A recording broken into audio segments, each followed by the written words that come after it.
તાપી જિલ્લાની પંચાયતની વિવિધ 8 સીમાઓની રચના કરવામાં આવી છે.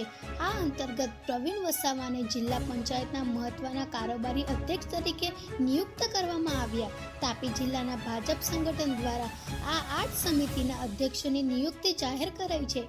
જિલ્લા ભાજપ પ્રમુખ સુરત વસાવાની સહી સાથે સત્તાવાર યાદી બહાર પાડવામાં આવી.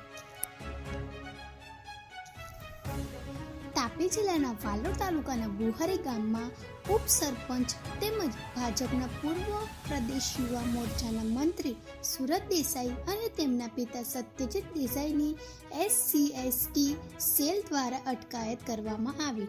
જિલ્લા ભાજપ મહામંત્રી વિરુદ્ધ જાહેરમાં અપશબ્દ બોલવાના મામલે નોંધાયેલી એટ્રોસિટી ફરિયાદની તપાસમાં ગુનો સાબિત થતાં પોલીસે આ કાર્યવાહી હાથ ધરી છે. હવામાન વિભાગે અને અંબાલાલ પટેલની મોટી આગાહી. સૌરાષ્ટ્ર, દક્ષિણ ગુજરાત અને કચ્છના ભારેથી અતિભારે વરસાદની શક્યતા.